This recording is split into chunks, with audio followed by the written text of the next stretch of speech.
My boyfriend posted, "When your girlfriend doesn't even try anymore." After I spent 8 months working 70-hour weeks to save for our house. I didn't argue. I didn't comment. I just bought the house without him. My name is Claire Bennett. I was 29 years old when I learned that loving someone and building a future with them are not always the same thing. For 4 years, I thought Mason and I were working toward the same destination. Looking back, that's probably why I missed so many warning signs. None of them seemed big enough on their own. They were small things, easy things to excuse, the kind of things people brush aside when they're already imagining the next 5 years together. Mason and I met when life still felt simple. We were both renting tiny apartments, both trying to get established in our careers, both talking about the future like it was something we would naturally arrive at if we just kept moving forward together. He was funny, charming, and incredibly easy to be around. People liked him immediately. My friends liked him. My family liked him. Even strangers seemed to like him. For a long time, I did too. After about a year and a half, we moved in together. The apartment wasn't anything special. The kitchen was too small, the walls were thin, and one of the bedroom windows never closed properly during winter. But it felt like progress. We spent weekends putting together cheap furniture, arguing over paint colors we couldn't actually change, and talking about all the things we'd eventually have once we bought a place of our own. That dream slowly became our plan, or at least I thought it was our plan. Because I earned more than Mason, I paid 60% of the rent. That arrangement had been his suggestion. "Fair is fair," he said one night while we were going over bills. "You make more, so you contribute a little more. I contribute what I can." At the time, I agreed without hesitation. I wasn't keeping score. I wasn't interested in splitting everything down to the penny. What mattered to me was that we were moving in the same direction. About 18 months before everything fell apart, we got serious about buying a house. Not the vague, distant kind of serious where people casually browse listings they can't afford. Real serious. Spreadsheets, savings goals, mortgage calculators, late-night conversations about neighborhoods. We eventually settled on a target. We wanted a down payment of $45,000 within 2 years. Based on our incomes, my contribution would be $27,000. Mason's would be $18,000. It seemed reasonable. I remember sitting beside him on the couch while we worked through the numbers. He wrapped an arm around my shoulders and said, "Can you imagine it? Our own place. No landlord, no shared walls." I smiled. I can. At the time, I genuinely believed we would get there. What I didn't realize was that Mason and I viewed commitment very differently. When he talked about goals, he focused on intentions. When I talked about goals, I focused on actions. That difference didn't seem important at first. Eventually, it became everything. I worked in logistics management. The pay was good, but saving $27,000 in less than 2 years wasn't something I could accomplish by simply showing up and hoping for the best. So I started taking every overtime opportunity available. If someone called out, I covered. If a weekend shift opened up, I took it. If there was a staffing shortage, I stayed late. For nearly 8 months, I averaged somewhere between 65 and 70 hours a week. Some weeks were even worse. There were nights when I'd sit in my car outside our apartment for a few minutes because I was too exhausted to immediately walk upstairs. My shoulders constantly hurt. I skipped family dinners. I stopped saying yes to brunch invitations. Sometimes I'd wake up and already feel tired. Whenever friends asked why I was working so much, I gave the same answer. We're saving for a house. Every sacrifice felt temporary because I believed it was leading somewhere. Mason was supposed to be saving too. Technically, he was. Money went into his account every month. Unfortunately, it never seemed to stay there for very long. There was always a reason. A concert with friends. A weekend trip. A new jacket. A birthday celebration. A last-minute expense. Every time he promised he'd catch up next month. Every time next month came and went. At first, I didn't push him. Partly because I trusted him. Partly because I was too tired to fight about money. Mostly because I believed adults should take responsibility for goals they helped create. Looking back, the signs were there. I just kept finding reasons to excuse them. Every Friday night, after another exhausting week, Mason wanted to go out. Sometimes I simply didn't have the energy. "You used to be more fun," he told me one evening. I laughed and tossed my work bag onto the chair. "I'm trying to get us a house." He smiled. "I know." But something about the conversation bothered me. Not enough to start an argument. Just enough to linger. Another time, I was packing lunch for work while he scrolled through vacation photos online. After a few minutes, he sighed. "Everyone else is traveling." I looked up. "We will too." "When?" "When we're done saving." He didn't answer. At the time, I thought he was frustrated by how long the process was taking. Looking back, I think he was frustrated by what the process required from him. About 3 weeks before our relationship finally cracked open, I came home after one of the worst workdays I'd had all year. A shipment problem had turned into a disaster. Drivers were angry. Supervisors were calling nonstop. I spent 12 hours putting out fires and solving problems. By the time I got home, my feet hurt so badly I wanted to collapse. I opened the apartment door and found Mason exactly where I'd left him that morning. On the couch. Netflix playing. A green face mask covering half his face. A blanket pulled over his legs. "Hey," I said. He glanced over. "There's Thai food in the fridge." That was it. No question about my day. No concern. No acknowledgement that I looked like I had just survived a small war. I remember standing there with my keys still in my hand, waiting for something warmer. It never came. Eventually, I heated up the leftovers and sat beside him. A few minutes later, he paused the show. "You look rough." I laughed. "I feel rough." "Still doing all that overtime?" "Just a little longer," I said. "We're almost there." For a second, he didn't answer. Then he rubbed the back of his neck. "Actually, about that." Something in his tone immediately got my attention. I put my fork down. "What?" "I've been looking at my savings." My stomach tightened. "Okay, I think we may need to push the timeline back." I stared at him. "Why?" He looked away. "Things came up." Things. That word did a lot of work. "What does that mean, Mason?" He hesitated long enough that I already knew I wasn't going to like the answer. "How much have you saved?" His eyes dropped. "About 11. I blinked. 11,000? "Yeah." For a second, I genuinely thought I'd misunderstood him. We had spent 18 months talking about this plan. 18 months. And he was $7,000 short of a goal that was already smaller than mine. Meanwhile, I had hit my target early by working myself into the ground. I looked down at my food, then back at him. "What are you planning to do?" Mason leaned back against the couch. "I figured maybe you could cover the difference for now." I just stared. He continued like the solution was obvious. "I'd pay you back once we're in the house." What caught me off guard wasn't what he asked. It was how casually he asked it. There was no embarrassment, no apology, no acknowledgement that I had spent months exhausting myself to reach my savings goal. He genuinely seemed to think this was a normal adjustment, like I would simply absorb the shortfall and we'd move on. I looked at the television screen frozen behind him, then at the face mask drying on his skin, then back at the man I'd been sacrificing for. That was the moment I stopped looking at the situation the same way. I wasn't angry yet. If anything, I felt something quieter and far more unsettling. That night, I stopped automatically assuming we wanted the same things. "I'll think about it," I said. Then I put my food away and went to bed. Mason fell asleep quickly. I didn't. I spent hours staring at the ceiling, replaying the conversation over and over in my head. The number wasn't what bothered me most. It was the assumption, the casual certainty that if he fell short, I'd make up the difference. At some point after midnight, I finally rolled onto my side and looked at him sleeping next to me. And for the first time in 4 years, I had a thought that genuinely scared me. What if the future I'd been working toward wasn't the same future Mason thought he was entitled to? The next morning was Sunday, and like most Sundays lately, I went to work. The overtime was available, and at that point, every extra shift still felt important. At least that's what I told myself when I left before sunrise. The warehouse was chaotic from the moment I walked in. A shipment arrived late. Half the crew seemed irritated about something, and by the end of the day, I felt like I'd been carrying bricks on my shoulders for 12 straight hours.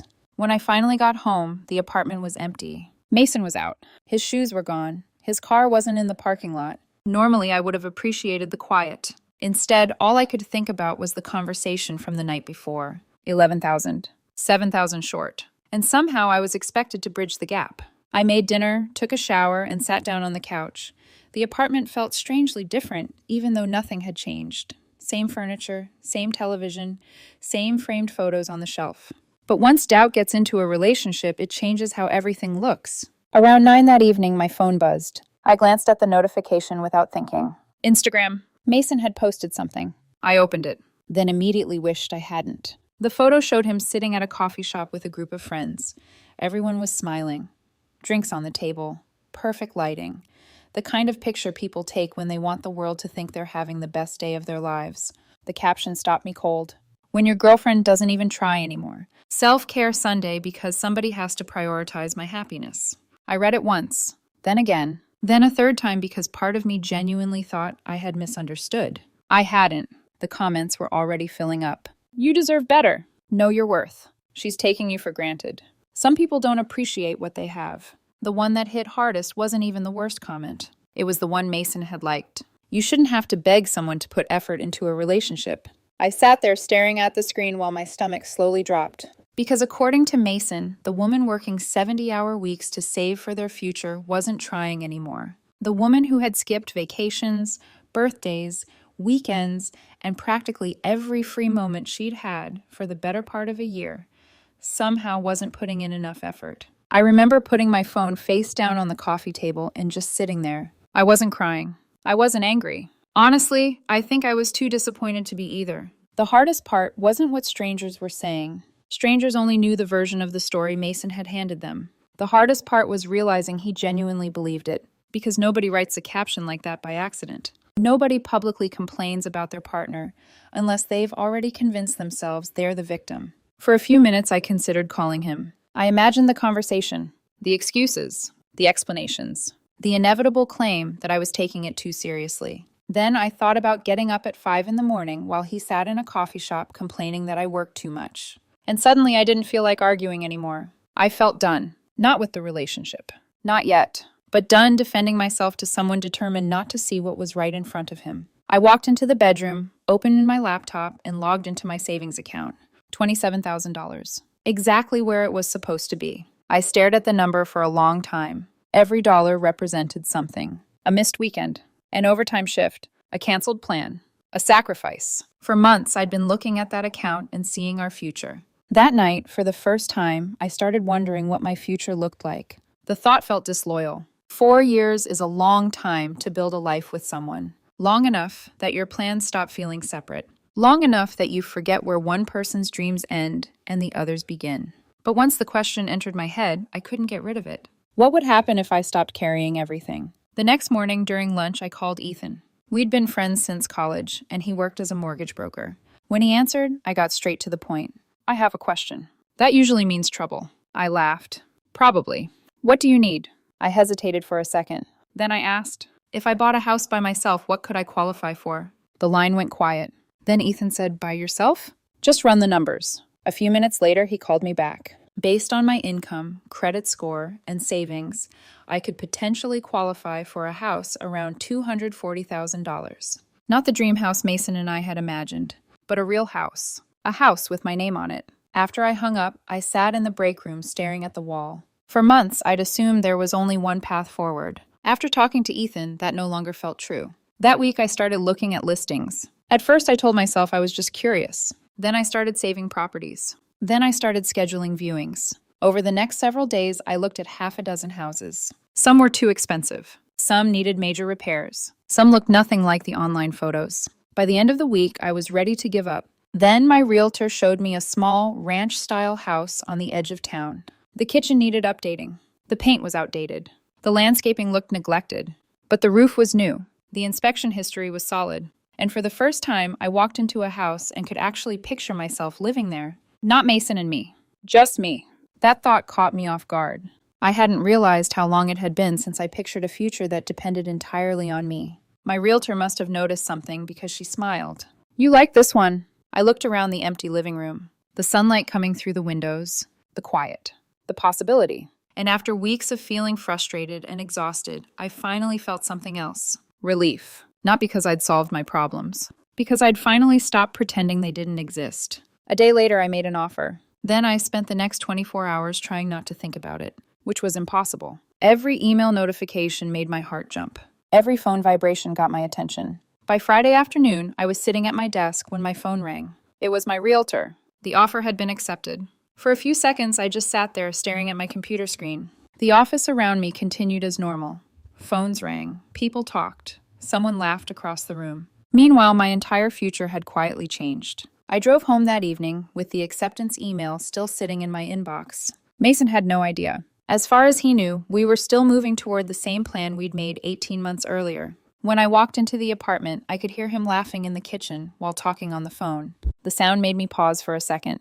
Not because I was nervous, because I already knew the conversation waiting for us was going to change everything. A few minutes later, he walked into the living room. There she is. He smiled and wrapped an arm around my shoulders. Long week? I laughed quietly. You could say that. He kissed my cheek and started telling me about something that had happened at work. A coworker, a client, some office drama. I listened, or at least I tried to. The whole time I was looking at him and wondering whether he'd have posted that caption if he knew what was sitting in my inbox. Eventually, he stopped talking. The room went quiet, and I knew there was no point putting it off. Mason? Yeah? I need to tell you something. His face brightened. Okay. I put an offer on a house. His eyes widened immediately. Wait, seriously? I nodded. It got accepted today. The smile that spread across his face almost broke my heart, because I knew exactly what he thought I meant. He thought I was talking about us, about our future, about the plan we'd spent nearly 2 years discussing. He grabbed his phone. Show me. Where is it? How many bedrooms? Is it one we looked at online? I took a slow breath. Then I said the sentence that changed everything. It's not for us. The smile disappeared. What? The house isn't for us. He stared at me. I held his gaze. It's for me. What do you mean it's for you? I mean, I bought it by myself. Mason stared at me. Claire, stop joking. I'm not joking. For a few seconds, he just looked at me like he was waiting for me to laugh and tell him I wasn't serious. I could almost see him trying to make sense of what I'd said. Then he laughed. Not because he thought it was funny. Because he thought I couldn't possibly be serious. Okay, he said, very funny. I'm serious. The smile disappeared. What do you mean you're serious? I bought a house. Without me? Yes. His expression changed so quickly it almost gave me whiplash. Confusion. Disbelief. Then anger. Claire, what the hell are you talking about? I took a breath. I bought a house by myself. No. The answer came immediately. Like rejecting reality would somehow make it disappear. No, hold on, we've been planning this for almost 2 years. I know. We've been saving together. I know. We've been looking at houses. I know. Then why would you do this? The frustration in his voice was real. So was the panic. Because for the first time, Mason was realizing there might be consequences he couldn't talk his way around. I sat down across from him. Because after last weekend, I realized we weren't actually building the same future. His jaw tightened. This is about the savings. It's about more than that. No, it's not. He pointed toward me. This is because I came up short. I shook my head. If it was only about the money, we could have fixed that. Then what is it? I looked at him. Really looked at him. The man I'd spent 4 years with. The man who had watched me work myself into exhaustion and somehow decided I wasn't trying hard enough. It's the fact that you expected me to fix it. He frowned. What? You weren't embarrassed. His face hardened. When you told me you only had 11,000 saved, you didn't apologize. You didn't tell me how you planned to catch up. You just assumed I'd cover the difference. Because we're partners. No. I shook my head. Partners don't spend 18 months ignoring the plan and then hand the bill to the other person. Neither of us said anything for a few seconds. Then he crossed his arms. This is unbelievable. I laughed softly. You know what I find unbelievable? What? The Instagram post. The second I mentioned the post, his eyes shifted away. That told me everything I needed to know. Claire. No. I leaned forward. We're talking about it. It was a joke. It wasn't. It wasn't meant like that. Then how was it meant? He opened his mouth. Nothing came out. Because there wasn't a good answer. I continued. You publicly told people I don't try anymore. You never have time for us. I was working. You were always working. For us. The words came out sharper than I intended. For the first time, he didn't respond immediately. Because that was the part of the argument he could never explain. Everything I had been doing had a purpose. The overtime. The missed weekends. The exhaustion. The sacrifices. He had agreed to all of it. Right up until it became inconvenient. You think this is fair? He asked. I think it's honest. You didn't even give me a chance. I gave you 18 months, Mason. The argument went in circles for nearly an hour. By the end, neither of us was yelling. We were just tired. By the end, neither of us was even talking about the house anymore. Over the next several weeks, things between us changed. We still lived together. We still shared bills. We still passed each other in the hallway. But the relationship felt different. Like something fragile had cracked, and neither of us knew how to repair it. A few days later, I heard through mutual friends that Mason had tried applying for a mortgage on his own. The application didn't go well. Honestly, I wasn't surprised. He only had $11,000 saved, and I knew he was carrying debt. The numbers simply weren't in his favor, but hearing it out loud made me realize something. He hadn't expected my help. He had built his entire plan around it. That was different. Without my contribution, the future he'd been counting on suddenly looked very different. Then his family got involved. Apparently Mason had been talking. Not lying exactly, just telling a version of the story where certain details somehow never came up. The first call came from his mother on a Tuesday evening. I saw her name on my screen and immediately knew it wasn't going to be a pleasant conversation. Claire, I heard what's happening. I closed my eyes. Okay.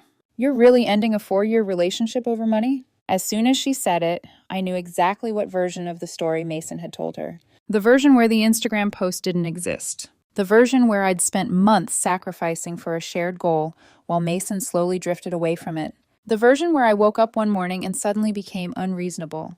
It's not about money.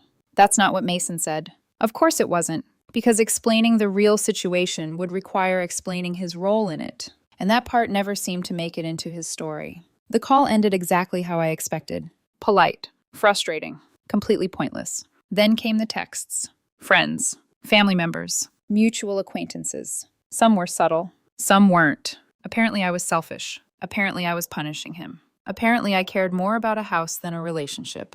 The irony would have been funny if it hadn't been so exhausting. Because nobody sending those messages had worked a 70-hour week for that relationship. Nobody had sat on the couch listening to Mason explain why $7,000 missing dollars should somehow become my responsibility. Nobody had seen the Instagram post. They were reacting to a story, not reality. About a month later, I closed on the house. The process itself wasn't dramatic. A stack of paperwork, a few signatures, a set of keys. That's it. Yet driving to the property afterward felt strangely emotional. The house was empty. Completely empty. No furniture. No decorations. No moving boxes. Just sunlight coming through the windows and silence filling the rooms. I walked from one end of the house to the other. The kitchen. The living room. The spare bedroom. The backyard. I could actually feel some of the tension leave my shoulders. Not because all my problems were solved. Because I wasn't carrying someone else's expectations anymore. Back at the apartment, Mason made one last attempt to change my mind. He approached me one evening carrying a notebook. Actual notes. Pages of them. Can we talk? I already knew where this was going. Still, I sat down. For the next 20 minutes, he explained his idea. He'd move into the house. Not as an owner. As a tenant. He'd pay rent. Contribute to utilities. We could work on the relationship while living there. On paper, it sounded reasonable. Maybe even practical. Mason, I finally said, why would I want that? He blinked. Clearly, he hadn't expected the question. I thought we could rebuild. I looked at him for a long moment. Then I asked something that had been bothering me for weeks. Have you ever actually apologized? For what? The post. He looked away. That told me everything. Eventually, he muttered, I said I was sorry. No. I shook my head. You said I misunderstood. His shoulders dropped. Because he knew I was right. The more I listened to him, the clearer it became that he still thought the post had been fair. And once I understood that, the rest became easy. It wasn't painless, but the decision itself felt surprisingly clear. I'm not saying no because of one post. He looked up. I'm saying no because of what it showed me. The room fell quiet.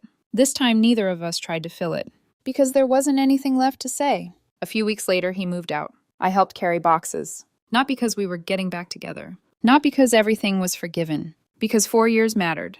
Because despite everything, I didn't hate him. When the last box was loaded into his car, we stood there for a moment. Neither of us knew exactly what to say. Eventually, he nodded. Take care of yourself, Claire. You too. Then he drove away. And just like that, it was over. A month later, I was sitting in my new living room. The furniture didn't match. There were still unopened boxes stacked against one wall. Half the house looked unfinished. But it was mine. The overtime had stopped. My weekends belonged to me again. I wasn't constantly exhausted. I wasn't carrying someone else's responsibilities. Sometimes I still think about Mason. 4 years doesn't disappear overnight. But these days, when I unlock my front door after work, nobody is waiting for me to solve their problems or make up for their mistakes. I don't spend much time second-guessing myself anymore. Life feels a lot quieter now. And honestly, that's enough.